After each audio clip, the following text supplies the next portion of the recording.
rejoice the small victory of that feeling, that small spark of warmth, a tickle of excitement, the giddy smiling of my face into a brief interlude of joy. It feels like a foreign language, the one I used to be fluent in, but now can just pick up words here and there.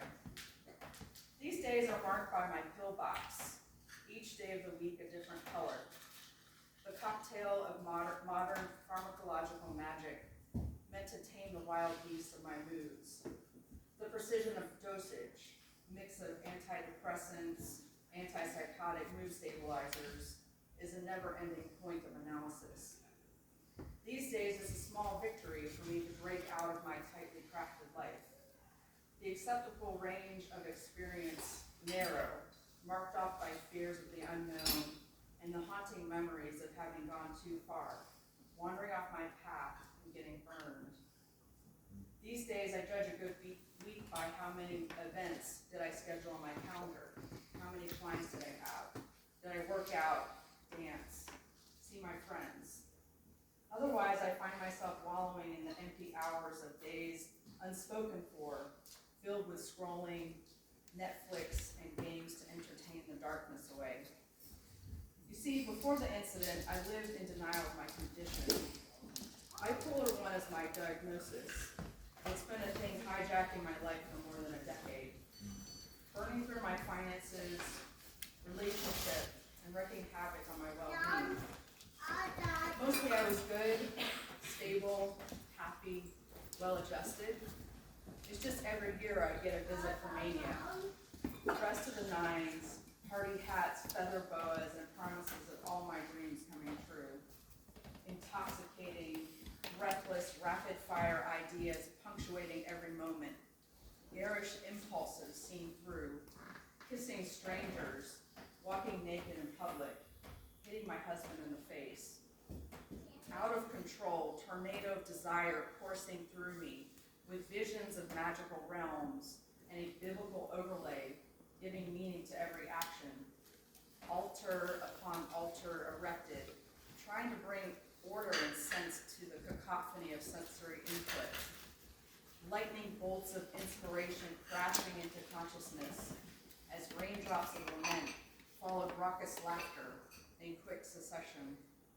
Night after night, tossing and turning, swimming in a psychedelic fractal movie, undulating patterns playing on the backs of my eyelids. My beloved friends and family witnessing the break from reality with increasing alarm would reach for the help they knew best. Many a time the crash down reality involved police, handcuffs, a gurney, and weeks in the psych ward. You'd think that going through one of these episodes would get my attention. It did, sort of, only I was dead set against medication. And in my mind, I was only sort of bipolar because I didn't suffer with depression at that point. So year after year, I'd have to play cleanup, repairing relationships, rebuilding my finances, undoing some of the impulse decisions I made. It was the price of my creative genius. Only this last episode broke through the thick wall of denial, stripping my justifications, tearing down my pride, and slapping me with a huge dose of reality. This time it went too far. It was the red truck, the one with the engine running and the open door inviting me in the early morning hours on the streets next to the hospital. The impulse 2 minutes ago was to watch the sunrise from Acid Cliffs. My angels guided me there to grab this opportunity. I'll just take it for a quick spin, I thought to myself. I hopped in with my bag of medications. The hospital discharged me 20 minutes before, saying I seemed to be stable. Really? It had been over 2 weeks since I had slept more than 2 hours a night, and at that moment I was in full-blown psychosis, alone without a phone on the streets of Medford. In that pivotal moment, I was in the flow of my reality, where everything, everywhere, belongs to everyone. Shutting the door and putting the truck in reverse, I had a small moment of panic when I couldn't locate the parking brake. I backed out anyway, jerking into the road when the door flung open. Pure hatred, fury, violence slammed into my body. Yelling obscenities, he grabbed all my necklaces and ripped them off me, throwing them into the street. Pearls, crystals, chains scattered across the road.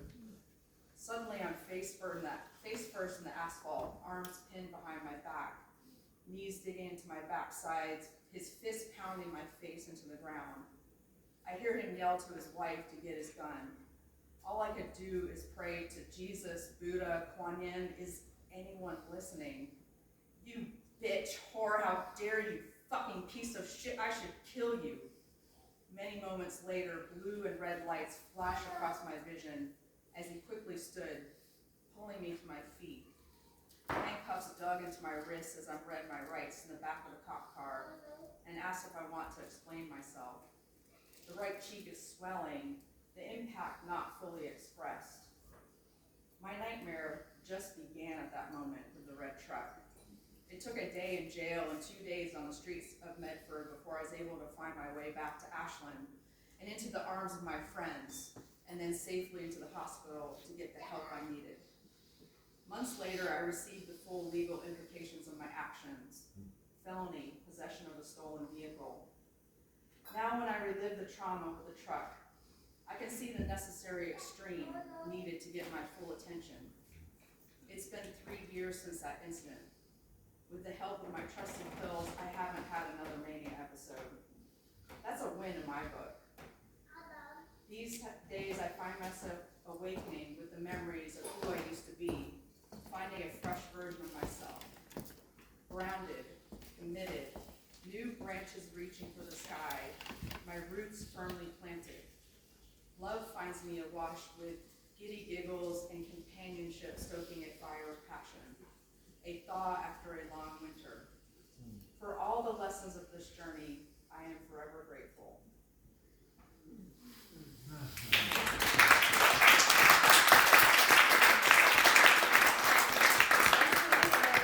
know that was like not a walk in the park, but I appreciate it. No, this thing you needed. Thank you so much for being vulnerable and real with us. Amazing. I won't give this time right. Okay. Sketch mirror. So we have the pill box boxed in, and when it's boxed in like that, there's all this like lightning and fire and explosions and ha ha ha and boom and chaos without the box, thin box. And then the other option is the box that has the pills, but it's surrounded by a heart and people forming a loving community around you. I had to explain it for it to make sense. The color here, anybody?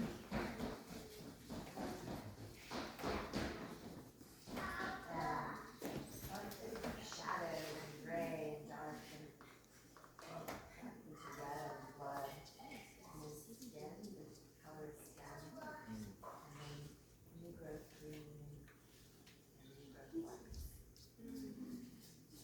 The flowers should have come up and around.